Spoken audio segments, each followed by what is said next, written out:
Oh, yeah. Today, we're going to be discussing the MTG ban and restricted update from yesterday, August 3rd. This will be uploaded to StevensvilleGamers after. Let's get right into it. The beauty of me doing the show on Tuesdays is that ban and restricted updates come out on some Mondays. I'll be able to give you that coverage literally day of in some cases, or the day after. But we've got some changes to discuss today. There have been cards removed from standard, cards banned in historic, cards suspended in historic, which is where it's banned, but you get your wild cards 3 months from now instead. Big shakeups to standard, which is weird considering that there's only a month and a half left of this standard before rotation, and 3 of the cards that were affected are leaving with this rotation in a month and a half. But let's get right into it. So we've got 4 standard bans. I put 2 per slide, but right here we've got Wilderness Reclamation and Growth Spiral. Now, Wilderness Reclamation was seeing play in the sort of decks that it was seeing play in when it came out. Namely like the team or ramp decks that were trying to get to Expansion Explosion or, Hydroid Crisis. This card just enables a lot of ramp if the thing you're ramping into is an instant. So, interesting to see that go. It was seeing play in like some of the Uro band sort of ramp control hybrid decks, as well as the Simic Flash deck was sometimes playing it. So, I don't know if probably of the things that got banned, it was one of the less deserving cards, but they really did a sweeping ban this time. So, we've also got Growth Spiral. Now, some people are up in arms because this got banned instead of Uro. I agree that Uro is a better card than Growth Spiral, and that the decks would hurt more if they were missing Uro. But I think to say that they should have banned Uro is to sort of miss the point of banning Growth Spiral or Uro. In that, really, the idea was that they were trying to affect the critical mass of ramp spells. It's the same idea, the same reason that things like Ponder are banned in Modern. Like, Ponder is no longer the best 1-mana blue draw spell that filters your cards that would be legal in Modern, but there's a critical mass of those spells, and they have to ban some of them in order for the format to be healthy. So they've banned Growth Spiral, they've left Uro in.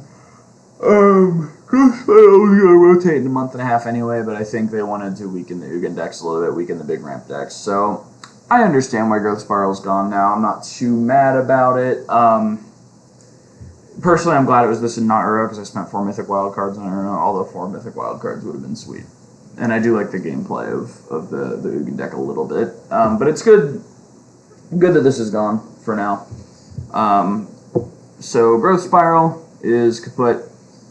Gosh, do I have anything else to say about this card?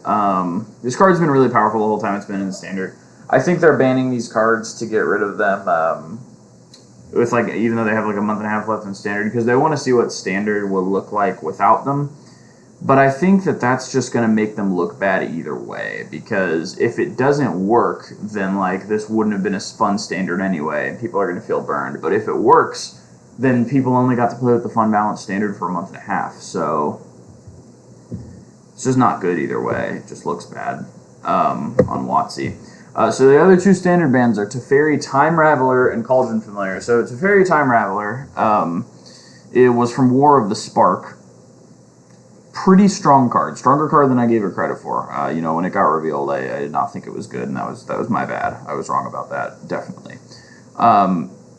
Probably not as strong as 5-mana Teferi, especially in Eternal formats, but really cool. Blanked all your opponent's counter spells, which is really fun gameplay. A 3-mana permanent that allows your opponent to not ever cast a counterspell while it's out. And also all your sorcerers are instants, and also you get to remand something retroactively when it comes in. It's a very balanced card, very strong. Don't understand why it needed to be banned. No, but in all seriousness, people have been asking for this card to get banned since probably a couple of months after it came out. And this is, of the 4 bans that happened in Standard, I think this one could have happened earlier and made people a lot happier. Myself included. I don't think it's a terribly fun card. Now you'll see what they did do it in other formats. They're not Oko ban. They're not doing what they did to this card. What they did to Oko. boy, he sure is wiped out of a few formats for safety's sake. And then the other one is Cauldron Familiar. This card is seeing quite a bit of play right now. If you're not playing like Bant Ramp or Teamer Ramp or Blue Eye Control or like Ugin Ramp, Sultai Ramp, like one of those decks, you are probably playing either Rakdos Sacrifice, like Sakdos, or Jund Sacrifice, and both of those play 4 Cauldron Familiars. The card looks kind of innocuous on its own, but it's the combo with Witch's Oven that makes it insane, because you can tap and sack the oven to make a food, tap and sack the cat to the oven to make a food, and then sack the food to return the cat to drain your opponent for life. Like, after you've blocked with the cat, you can sack it. Like, there's just a lot there that contributes to that combo. And then, of course, you get any sacrifice triggers literally twice per turn, and like any enters the battlefield triggers, you get once per turn with Cauldron Familiar. So if you play Ayara, there's just a lot of ways to expand on the combo with cards that synergize with it. So I think the rationale behind banning Cauldron Familiar is that if they get rid of these other decks and Sakdos becomes the only thing that's playable for a month and a half, they'll honestly probably make a worse, like a less diverse standard format. So they went ahead and got rid of Cauldron Familiar. Interestingly enough, Cauldron Familiar is the only one of these 4 cards that is not rotating in a month and a half anyway. It's from Eldraine, so it's got another, well, I guess the one I used for this image was from Jumpstart. Oops. But it's got a whole month and a half and a year left. It's got 13 and a half months left. So they may unban it later. Probably not. I mean, Scooz is in the format, so like there's a hard counter to this, but the hard counter is still restricted to a specific color. I mean, there's like Tormod's Crypt. There's a lot of answers for this card. I wouldn't be surprised if it got unbanned later down the road. But yeah, this is the only one of the 4 that would have had another year in the spotlight, rather than just a month and a half. So I don't know if people are tired of seeing this card, but I think Wizards predicted that if they unban the other stuff and this became the best deck, people would definitely get tired of seeing this card. So it is banned. Next, we've got some Pioneer bans. They finally hit the Inverter of Truth, Thassa's Oracle combo. Really powerful, infamous creature combo. A lot of what made it so strong is that once it came down, you really couldn't... Like, if the creatures entered, regardless of whether they got to stick, like even if you removed them, the entered the battlefield triggers on both of the creatures went infinite. It was, from what I understand, ruining the format. It was pretty rapidly making people not want to play any Pioneer. See, I just don't want to play Pioneer because I don't like it. I don't like the arbitrary cutoff date for card legality. I don't like the ban of the fetch lands. There's a lot I don't like about the format, but Inverter of Truth is no longer legal in Pioneer. Kethis was the other big combo in Pioneer, and you can play that combo on Arena too in Historic. I've played against it a few times. It's a 4-color deck. It's a combo with Kethis and Lady of the Lock, whatever her name is, the one that you mill forward and then you can tap her to cast an artifact from your graveyard. You keep bringing back Mox Ambers and you mill yourself out doing that, and then you eventually cast a Jace. So you mill yourself out with like Mox Amber and Lady of the Lock. Her name is escaping me. And you mill yourself out with those, and then you cast a Jace. You draw the last card in your library, and you win.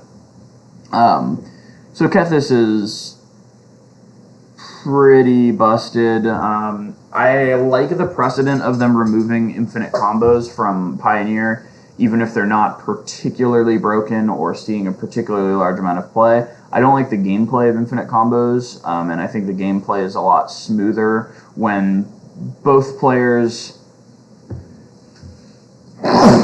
whether they're playing aggro, mid-range, or control, professional stream, both players are at least trying to do the same thing. They're trying to eventually reduce their opponent's life totals to 20. They're interacting with each other. Maybe one has more removal and one has more creatures, but just someone's not like their opponent's life total is irrelevant. And that's the kind of when a type of gameplay that you're promoting makes a core mechanic of your gameplay irrelevant, like the life total, I think that's bad game design. So I like the precedent of them banning infinite combos. So even though Kethis isn't like tearing up Pioneer, and let's be real, probably wouldn't be even if the Inverter Thassa's Oracle combo was gone, It's in my opinion good precedent to just be banning infinite combos. But we have 2 more Pioneer bans. Speaking of infinite combos, Walking Ballista is banned and Underworld Breach is banned. So Walking Ballista was known most for its combo with Heliod. People who've been playing a lot of Modern and playing some, especially Commander, although that's not like a real competitive format, will be able to tell you that Walking Ballista is a powerhouse. Even if you have nothing to go infinite with it, it's just really strong. The instant speed pinging by removing counters is really versatile. Just makes it really versatile both as a threat and as a method of removal. So interesting to see it go, but I think it eventually would have for the health of my format. For the health of the format. My buddies and I, a few months ago, probably a year ago, we were talking about doing an Origins On format, since that seemed like the right place to cut it off if you were going to try to redo like a, what's it called, Frontier type of format. And we decided that Walking Ballista was the card that we would ban, like right out of the gate, with potential other bans later. But like, I think this card is really strong, whether you're using an infinite combo or not. Of course, the big thing that it was being used for here was a combo with Heliod, where you give it lifelink, and then every time you ping somebody, it gets the counter back, so you get infinite pings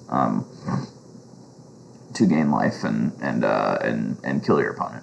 So it's an infinite combo between Walking Ballista, which you can put in for 2, Heliod, which you can put in for 3, and you need to activate Heliod's ability for 2 in order to go infinite. So, or I guess you have to, the Walking Ballista has to at least be 2 counters, so you'd have to pay at least 4 into it. And then Underworld Breach, which gives all your non-land cards in your graveyard escape. It's sort of like a balanced version of Yawgmoth's Will. I don't actually know what this was seeing play in Pioneer. There hasn't been in-person Pioneer play, really, since Theros Beyond Death came out. Like, the quarantine began when Theros Beyond Death was still the most recent set. So I don't know what this was seeing play in Pioneer, but apparently it was broken enough to warrant a ban. This is the kind of card that could eventually get out of control. I haven't seen it put up any results in Modern, but this is the kind of card to watch out for Eternal formats. For formats that don't rotate, any card that gets added has the potential to make this better because it's just a weird, versatile card that just kind of has it opens up a lot of gameplay options, most of which are unfair. So we will see if there's an Underworld Breach combo deck that sort of asserts itself in Modern. In the meantime, people have tried to move the Heliod Ballista deck to Modern, since both of those cards are still legal in Modern. Modern as a format just has way better removal, so I doubt that that'll exactly stick, but we'll see, you know. I don't know. It's possible. Walking Ballista is a strong card. It wouldn't surprise me.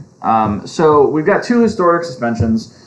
The historic suspensions thing I just don't really understand, because often it feels like if a card gets removed, like the card is pretty much always going to get removed at the end of the period that it's suspended, so it just feels like a ban, but you get your wild cards later on Arena. And that just seems odd to me. That's what it's been so far. The only cards they've suspended have come off banned. And I don't think that's going to change. So I'm not sure what their rationale is for doing that. I imagine it softens the blow for players who are excited about those cards, because it gives them a little bit of false hope that they could get unbanned after their suspension period if their suspension doesn't change the format meaningfully. But at the same time, it hasn't done that yet, and it leaves a bad taste in my mouth that I can't play with the cards now, but I don't get my wild cards for several more months to build whatever new deck I want. So I don't understand how that doesn't outweigh that, but it's whatever. So these cards are suspended in Historic for largely the same reasons they were banned in Standard. What's interesting now is, well, I'll talk about this with the next card, because it involves the next card. But yeah, both of these cards are banned in Historic, probably for the long-term health of the format. Wilderness Reclamation is the kind of card that, you know, anytime you print a big, expensive instant that's really strong, then you have to contend with the fact that Wilderness Reclamation exists in the format. So it is sort of a vice grip on card design. So it makes sense that it's kind of gone now. And Teferi Time Raveler is banned for the same reasons it's banned in Standard. It takes control of the game in a way that a 3-mana card absolutely shouldn't be able to do. It's a retroactive remand, and then also your opponent can't use counter spells, and your sorceries are instant speed if you need them to be. So yeah, those are our historic suspensions. Cards no longer legal in historic. And then we've got one brawl ban of Teferi Time Raveler. This shows that Wizards is actually paying attention to that format. That's cool, fine. The interesting thing to me, Teferi Time Raveler is now legal in literally no format on Arena but War of the Spark Limited. He's not legal in Standard, he's not legal in Historic, he's not legal in Brawl. And from what I understand, Historic Brawl shows the same ban list, I'm not sure. If he is, then that's... If it doesn't, then that's the only place he's legal on Arena. But like, this is a card that exists in that digital space that literally can't be put into a deck. Or it's getting that way if the ban list is different between Historic Brawl and regular Brawl. So like, what do you do with that? Like, for every copy of Teferi, do you owe us, 3 wild cards? That would be awesome, because I own a playset of Teferis, but to my knowledge, I only got my 4 for Standard. I didn't get any for Brawl. Which I guess they would only have to give you 1 for Brawl, because you can only play 1 copy of the card, but... I don't know, it feels odd to me that I didn't get 1 for Brawl as well, and I have to wait until it actually gets officially banned in Historic before I get my wild cards for Teferi from Historic. But yeah, he's banned in Brawl. I can't speak much to that format. It's a lot more of a casual format, but I can understand why they wouldn't want this to be... Because basically you can make sure that Teferi comes down on turn 3 every game, and you can bounce your opponent's commander. Just some not fun stuff to do.